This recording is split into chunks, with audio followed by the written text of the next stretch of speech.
ప్రియమైన దేవుని బిడ్డలందరికీ వందనాలు. ఈ దినము దేవుడు మనకిచ్చినటువంటి వాక్య భాగము యాకోబు రాసినటువంటి పత్రిక 4వ అధ్యాయము 17వ వచనము. కాబట్టి మేలైనది చేయనెరిగి అలాగూ చేయని వానికి పాపము కలుగును అని దేవుని వాక్యం మనకు సెలవిస్తాం. కాబట్టి మేలైనది చేయటం అంటే ఫర్ ఎగ్జాంపుల్ మన ఇంటికి ఎవరైనా గెస్ట్ వచ్చారు, వాళ్ళకు చాలా పెద్ద పేషెంట్, వాళ్ళకి ఏం చేయాలో అది చేయటం మంచిది. వాళ్ళని అడిగి వాళ్ళకు ఏది క్షేమమో అది చేయటం మనకు తెలిసి కూడా మనం అలా చేయకపోతే మనకు పాపము అని దేవుని వాక్యము సెలవిస్తూ ఉంది.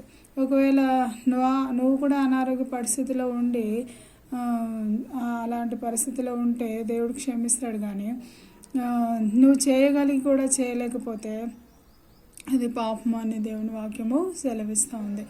ఫర్ ఎగ్జాంపుల్ షుగర్ పేషెంట్ ఉన్నారు, వాళ్ళకు షుగర్ వస్తువులు ఇవ్వటము, ఏది తింటే మంచిదో మనకు తెలిసి కూడా మనం అది చేయకపోతే అది కూడా పాపం అని దేవుని వాక్యము సెలవిస్తూ ఉంది. లేకపోతే మనకు ఇష్టం లేని గెస్ట్లు మన ఇంటికి వస్తుంటారు, అంటే మన హస్బెండ్ వాళ్ళు, లేకపోతే గతంలో వాళ్ళకు వ్యతిరేకతలు ఉన్నప్పుడు అలాంటి వాళ్ళు మన ఇంటికి సడన్గా వచ్చినప్పుడు ఎందుకు వచ్చారు అనేటట్లు ఉండకుండా వాళ్ళని కూడా మనము ప్రేమించే వాళ్ళుగా ఉండాలి. వాళ్ళ పక్షాన ఏది మేలో అది చేస్తే దేవుడు మనల్ని దీవించేవాడుగా ఉంటాడు.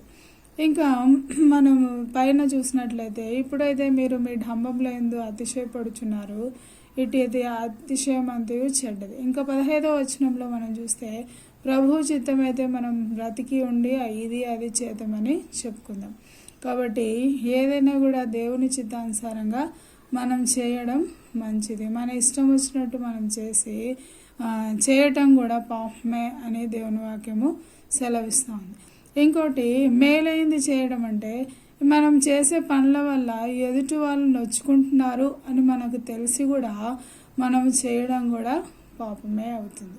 కాబట్టి ఒకవేళ నీకు ఆ గ్రహింపు లేక చేస్తే అది దేవుడు క్షమిస్తాడు, కానీ నువ్వు గ్రహించి కూడా కావాలని ఎదుటి వాళ్ళని బాధ పెట్టేదానికి ఆ యొక్క పనులన్నీ చేస్తున్నావు అంటే అది కూడా పాపమే అని దేవుని వాక్యము సెలవిస్తుంది. కాబట్టి వీటన్నిటి నుంచి దేవుడు తప్పించి మనకు సహాయం చేయనట్లు ప్రార్థన చేసుకుందాం. ప్రేమగల తండ్రి, దయమేడ మాకు మా యొద్ద తీసుకుని వచ్చినటువంటి వాక్య భాగాన్ని బట్టి వందనాలు చెల్లిస్తూ ఉంటున్నాం.